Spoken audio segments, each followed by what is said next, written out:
நம்ம இப்போ நம்ம இப்போ ஒரு விஷயத்த பார்க்கலாம்.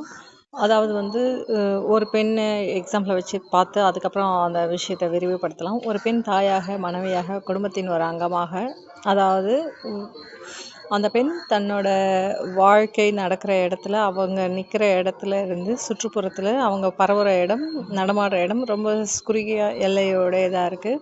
ஒரு ஆண் வேட்டையாட போகிற தூரத்த விட இது கம்மியா இருக்குன்றத நம்ம புரிஞ்சுக்க முடியும். ஆனா அந்த பெண் ஆ ஆதி காலத்துல இருந்து நம்ம வாழ்க்கை முறை வெளிவந்துட்ட பிறகு, ஆணினுடைய எல்லையும் வேட்டையாடுதலுக்காக நகர்ற தூரமும் குறைஞ்சிடுச்சு. அக்ரிகல்ச்சருக்காக குறுகிய இடத்துலயே இருக்கும். அப்போ குறுகிய இடத்துல இருக்கிற உங்களோட தேவைய செய்ற இடத்துல இருக்கிற ஒரு பெண், அந்த குடும்பத்துல உணவு தயாரிக்கிறது, உடை, இருப்பிடம், பாதுகாப்பு, பராமரிப்புன்ற மாரி மத்தவங்களுக்கு தேவையான விஷயங்கள செய்யறதுக்கான வேலையில பகிர்ந்தளிக்கப்படுறப்போ, அவங்க அத தொடர்ந்து செஞ்சுட்டு இருக்கப்போ, அவங்க நிகழ்காலத்துல 3 வேளை உணவு தயாரிக்கணும், உடை தயாரிக்கணும், இருப்பிடத்த பாதுகாப்பா சுத்தமா வச்சுக்கணுன்ற நிலையில அவங்க நிகழ்காலத்துல இருக்க வேண்டியது இருக்குன்றது நமக்கு புரியுது. அப்போ கடந்த கால நிகழ்வுகளுக்கு தன் ஆற்றல ரீலிவிங் பண்ணுறதுக்கு கொடுக்க முடியாது. அதுக்கான அவங்களுக்கான ஃப்ரீடம் அதில் கம்மியாக இருக்குன்றது நமக்கு புரியுது. அப்படி கற்பனை உலகத்திலேயே ஒரு ரீலிவிங் பழைய கடந்த கால நிகழ்ச்சிகளில் பண்ண முடியாதப்போ, தன் எனர்ஜியை மறுபடியும் எடுத்துகிட்டு வர்றதுக்கான தேவை ஏற்படுது. தன் செயல்கள் மேலே அவங்க ஆற்றலை குவிக்க வேண்டியது ப்ரெசன்ட் மூமெண்ட்டில் முக்கியமான நிகழ்ச்சி ஏற்படுது.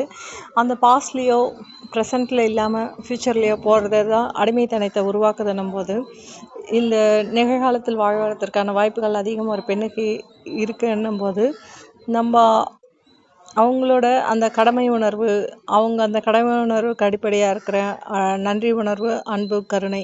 நன்றின்றது தனக்கு சக மனிதர்கள் கூட இருக்கிறதும், அன்பும் கருணைன்றது தன்னை டிபெண்ட் பண்ணியிருக்க குழந்தைகள், பெரியவர்கள்கிட்ட இருக்கிறதும் நம்ம பார்க்க முடியும்.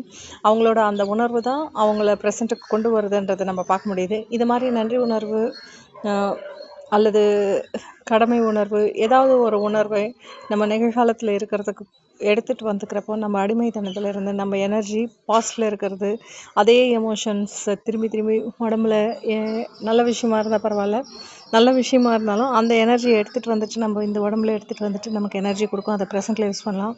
ஆனால் அது கெட்ட விஷயமா இருந்தால், நம்ம எனர்ஜி நெகட்டிவாக வெளியில் அனுப்புகிறதா இருந்தால், அதுக்கு நம்ம நிறைய எனர்ஜி ஸ்பெண்ட் பண்ணாமல் நம்ம ப்ரெசென்ட்டில் இருக்கிறதுக்கான வாய்ப்பை ஏற்படுத்திக்க முடியும். அதனால் இந்த உணர்வுகள், அந்த நன்றி உணர்வு, கடமை உணர்வு, அன்பு, கருணை என்ற உணர்வுகள் நம்மளை ப்ரெசென்ட்டில் இருக்க வைக்கிறதுக்கு எவ்வளோ முக்கியமான விஷயமா இருக்குன்றதை நம்ம புரிஞ்சிக்க முடியும்ன்றது உங்களுக்கு புரியும்னு நம்புகிறேன். நீங்கள் இதை மேற்கொண்டு சிந்திப்பு வாய்ப்பு இருக்குன்றதை நான் புரிஞ்சிக்க முடியுது.